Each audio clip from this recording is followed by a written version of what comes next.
តើអ្នកហត់នឿយនឹងការខលឬក៏ផ្ញើសារទៅគេមុនមែនទេតើអ្នកកំពុងតែស្វែងរកវិធីដើម្បីធ្វើឲ្យនរណាម្នាក់នឹកអ្នកមែនទេតើអ្នកកំពុងតែចង់ឲ្យមនុស្សដែលអ្នកស្រឡាញ់នឹកអ្នកកាន់តែខ្លាំងមែនទេអបអរសាទរអ្នកមកចំកន្លែងដែលត្រូវហើយនៅក្នុងវីដេអូនេះខ្ញុំនឹងបង្ហាញអំពីវិធីសាស្ត្រធ្វើឲ្យនរណាម្នាក់នឹកអ្នកជាលក្ខណៈចិត្តសាស្ត្រដូច្នេះវាធ្វើឲ្យស្នេហារបស់អ្នកកាន់តែរឹងមាំឡើងនិងកាន់តែមានភាពរ៉ូមែនទិក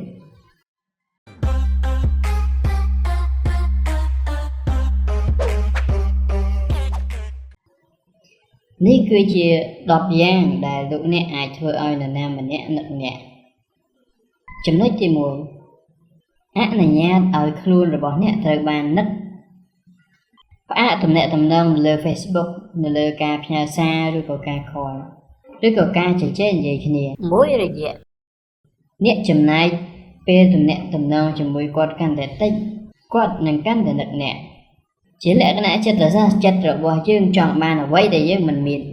ជាឧទាហរណ៍អ្នកចង់បានកុំព្យូទ័រថ្មីគ្រាដែលលោកអ្នកទទួលបានវាហើយអ្នកនឹងមិនសូវស្រឡាញ់ដូចមុនទេឬក៏ថានៅពេលដែលអ្នកចង់បានអាវថ្មីនៅពេលដែលអ្នកទិញវាបានហើយអ្នកកម្រនឹងប៉ះវាឬក៏ពាក់វាណាចំណុចទី2ប្រើអំណាចនៃក្លិនអ្នកអាចប្រើអំណាចនៃក្លិនដើម្បីបង្កើតនៃការចងចាំក្លិនអាចធ្វើឲ្យដៃគូរបស់អ្នកមានអារម្មណ៍ហើយនឹងការស្រឡាញ់យ៉ាងជ្រៅដែលដិតជាប់នៅក្នុងចិត្តរបស់គាត់ដើម្បីឲ្យក្លិនរបស់អ្នកដិតជាប់នៅក្នុងអារម្មណ៍របស់គាត់ការចងចាំរបស់គាត់គឺអ្នកត្រូវតែមានក្លិនមួយប្រចាំខ្លួនដែលប្លែកសម្រាប់អ្នកខ្ញុំណែនាំឲ្យអ្នកប្រើប្រាស់ទឹកអប់ដែលមានតម្លៃថ្លៃហើយគួរជៀសវាងរបស់ដែលថោកពីព្រោះមិនចង់ឲ្យដៃគូរបស់អ្នកទទួលបាននៅបទពិសោធន៍ក្លិនដូចទៅនឹងក្លិននៃមនុស្សភាគច្រើនដែរពីព្រោះកាលណាទឹកអប់ឬក៏ spray ដែលតម្លៃធូរថ្លៃគឺមនុស្សភាគច្រើនគឺមានលទ្ធភាពក្នុងការទិញហើយនៅពេលដែលអ្នកប្រើរបស់ដែលមានតម្លៃថ្លៃវាជាប់បានយូរហើយវាមានភាពប្លែកពីអ្នកដទៃហើយឧទាហរណ៍ថានៅពេលដែលដៃគូរបស់អ្នកមិនអាចមើលឃើញគាត់នឹងមិនច្រឡំអ្នកថាអ្នកជានរណានោះទេពីព្រោះគាត់ស្គាល់ថាក្លិនរបស់អ្នកគឺជាក្លិនអ្វីហើយប្រសិនបើអ្នកមិនមានលុយច្រើនឬក៏មិនចង់ត្រូវបានកូនជួបរំបីទិញខ្ញុំសូមណែនាំឲ្យលោកអ្នកងូតទឹកឲ្យបានញឹកញាប់និងប្រើសាប៊ូចំណុចទី3ធ្វើអ្វីតាមដំណើរមានពាក្យខ្មែរយើងមួយថាអង្គរវត្តមិនត្រូវបានសាងសង់នៅក្នុងរយៈពេល1ថ្ងៃនោះទេចំណែកឯទំនាក់ទំនងរវាងបុរសនិងស្ត្រីក៏ដូចគ្នាដែរគឺវាមិនត្រូវបានកសាងនៅក្នុងរយៈពេល1ថ្ងៃនោះទេការដែលបង្កើតផែនការសម្រាប់ការណាត់ជួបផ្សេងគ្នាពេលវេលាផ្សេងគ្នាធ្វើអ្វីជាមួយគ្នានៅលក្ខណៈប្លែកគឺនឹងធ្វើឲ្យចំណងទំនាក់ទំនងរបស់អ្នកមានភាពខ្លាំងក្លាហើយនឹងធ្វើឲ្យមនុស្សដែលអ្នកស្រឡាញ់នឹកឃើញអ្នកហើយការដែលធ្វើដូច្នេះគឺមិនតម្រូវឲ្យអ្នកធ្វើញឹកញាប់នោះទេពីព្រោះវាអាចធ្វើឲ្យហោប៉ៅរបស់អ្នកស្គមបានអ្នកអាចធ្វើមួយសប្តាហ៍ម្ដងឬក៏មួយខែម្ដងក៏បានវាអាស្រ័យទៅលើកលៈទេសៈរបស់អ្នកបើមិនដូច្នេះទេអ្នកអាចក្រសារតែរឿងនឹងឯងចំណុចទី4ធ្វើឲ្យគាត់ឆ្ងល់ចម្ងល់គឺជាអ្វីដែលធ្វើឲ្យមនុស្សចង់ដឹងនេះគឺជាវិធីដែលធ្វើឲ្យគាត់នឹកអ្នកតើអ្នកនៅចាំបានទេថានៅពេលដែលអ្នកនៅក្មេងនៅពេលដែលម្ដាយរបស់អ្នកប្រាប់ថាគាត់នឹងមានកាដូសម្រាប់យើងបន្ទាប់ពីគាត់មកធ្វើការវិញ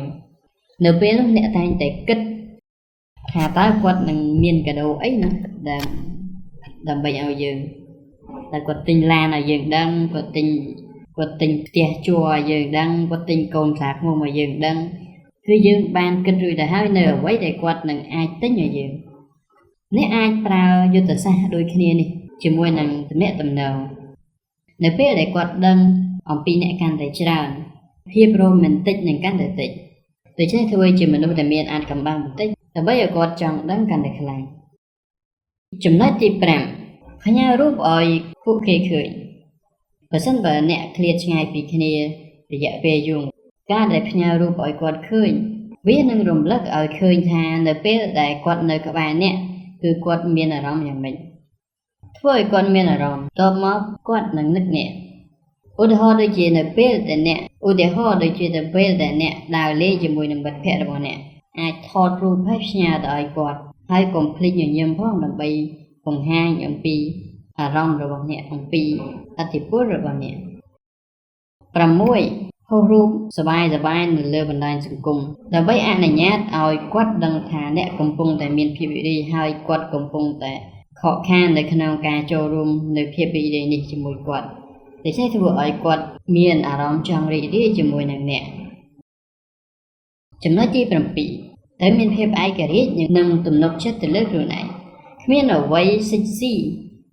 ជាងភាពឯករាជ្យនិងទំនុកចិត្តលើខ្លួនឯងទេមានន័យថានៅពេលដែលអ្នកនៅជាមួយគ្នាអ្នកដឹងថាអ្នកទៅរៀននៅសាលាណាហើយការងារអ្វីដែលអ្នកចង់បាននៅថ្ងៃអនាគតហើយលោកអ្នកមានផែនការជីវិតដែលនឹងត្រូវសម្រេចឲ្យបាននៅក្នុងជីវិតបន្តហើយប្រសិនបើលោកអ្នកដូចតែមនុស្សភាគច្រើនមិនមានចំណុចទាំងអស់នេះនៅឡើយនោះទេគឺគ្រាន់តែសរសេរចុះកំណត់វាទៅហើយសម្ដែងធ្វើជាការពិតរហូតដល់អ្នកសម្រេចបានគោលដៅទាំងអស់នោះចំណុចទី 8 ធ្វើខ្លួនឲ្យល្អបំផុតអ្នកមិនត្រូវគិតអវិជ្ជមានពីខ្លួនរបស់អ្នកហើយនឹងព្រួយបារម្ភអំពីរូបរាងខាងក្រៅរបស់អ្នកទេបើសិនបើអ្នកចង់ឲ្យនរណាម្នាក់នឹកដល់អ្នកត្រូវចាប់ផ្ដើមស្លៀកពាក់នៅអ្វីដែលធ្វើឲ្យអ្នកមើលទៅស្អាតនិងមានអារម្មណ៍ល្អហើយរៀនរៀបចំខ្លួនឯងឲ្យបានល្អខ្ញុំក៏បានធ្វើវីដេអូកន្លងមកហើយដែរនៅក្នុង Channel និវត្តន៍101នេះអំពីវិធីសាស្ត្រនៃការរៀបចំខ្លួនខ្លាយជាមនុស្សដែលទាក់ទាញនៅក្នុង Channel នេះហើយកុំភ្លេចចុចទៅមើលផងដើម្បីរៀបចំខ្លួនឯងឲ្យខ្លាយជាមនុស្សដែលទាក់ទាញបំផុតការដែលមានរូបរាងស្អាតវានឹងជួយបង្កើននៅទំនុកចិត្តនិងភាពជឿជាក់លើខ្លួនឯងនៅពេលដែលអ្នកតែងខ្លួនបានល្អគ្រប់ពេលដែលនៅឆ្ងាយពីអ្នកគាត់នៅនឹកនៅពេលដែលគាត់បាននៅក្បែរអ្នកចំណុចទី 9 ទុករបស់របរនៅនឹងគាត់វាអាចជាអាវវាអាចជាមួកវាអាចជាកងដៃវាអាចជាខ្សែដៃឬក៏អ្វីមួយដែលលោកអ្នកគិតថាស័ក្តិសមសម្រាប់អ្នកនៅពេលដែលអ្នកមិននៅទីនោះពួកគាត់នឹងបានឃើញរបស់ទាំងនោះហើយនៅពេលដែលពួកគាត់មើលឃើញរបស់ទាំងនោះគាត់នឹងនឹកឃើញអ្នកហើយនៅពេលដែលគាត់នឹកឃើញអ្នកគាត់នឹងនឹកដល់អ្នកហើយចំណុចដែលល្អបំផុតអំពីវិធីនេះគឺថាអ្នកមិនចាំបាច់ធ្វើអ្វីផ្សេងនោះទេគឺទុកឲ្យសម្ភារៈរបស់អ្នកជាអ្នកធ្វើឲ្យគាត់នឹកដល់អ្នកចំណុចទី 10 យករបស់អ្វីមួយពីគាត់វាអាចជាអាវដែលគាត់ស្រឡាញ់អាវក្រៅដែលគាត់ស្រឡាញ់វាអាចជាបំពង់ទឹករបស់ដែលគាត់ស្រឡាញ់ឬក៏អ្វីក៏ដោយដែលអ្នកមើលឃើញថាអ្វីដែលគាត់ចូលចិត្តអ្វីដែលគាត់ស្រឡាញ់ប្រសិនបើអ្នកយករបស់ដែលគាត់ចូលចិត្តពួកគេនឹកដល់វាហើយនៅពេលដែលពួកគេនឹកវាពួកគេនឹងគិតដល់អ្នកហើយនៅពេលដែលពួកគេគិតអំពីអ្នកពួកគេនឹងនឹកដល់អ្នកប៉ុន្តែអ្នកមិនត្រូវយកវាដោយគាត់មិនបានដឹងនោះទេអាចសុំវាឬក៏ធ្វើជាខ្ចីទៅហើយប្រើនៅមុខគាត់ពីរបីដងដើម្បីឲ្យគាត់ដឹងថាអ្នកមានរបស់ដែលពួកគាត់ស្រឡាញ់របស់ដែលពួកគាត់ស្រឡាញ់នៅនឹងអ្នកនៅពេលដែលអ្នកធ្វើវាបានសម្រេចមួយហើយបន្តធ្វើអញ្ចឹងទៀតដើម្បីឲ្យគាត់កាន់តែនឹកឃើញដល់អ្នកកាន់តែខ្លាំងការដែលធ្វើឲ្យពួកគេនឹកពេលខ្លះអ្នកគាត់តែត្រូវការពេលវេលាដើម្បីឲ្យពួកគាត់នឹកអ្នកប៉ុណ្ណោះប្រសិនបើអ្នកនៅជាមួយពួកគាត់24 ម៉ោង 7 ថ្ងៃក្នុងមួយសប្តាហ៍តើឲ្យពួកគេនឹកអ្នកយ៉ាងម៉េចនៅពេលដែលអ្នកមិនបានឃើញគ្នាទៅវិញទៅមកនៅក្នុងរយៈពេលមួយហើយបន្ទាប់មកជួបគ្នាវានឹងធ្វើឲ្យទំនាក់ទំនងរបស់អ្នកកាន់តែមានភាពខ្លាំងក្លាហើយពេលវេលាដែលអ្នកចំណាយពេលជាមួយគ្នាគឺវាមានតម្លៃបំផុតហើយគាត់នឹងចង់ឲ្យវាកើតឡើងម្ដងហើយម្ដងទៀតបងប្អូនចូលចិត្តវីដេអូនេះកុំភ្លេច like subscribe និង comment នៅខាងក្រោមនៅវិធីដែលបងប្អូនបានធ្វើកន្លងមកឲ្យគេនឹកអរគុណសម្រាប់ការទស្សនាជួបគ្នានៅវីដេអូលើកក្រោយ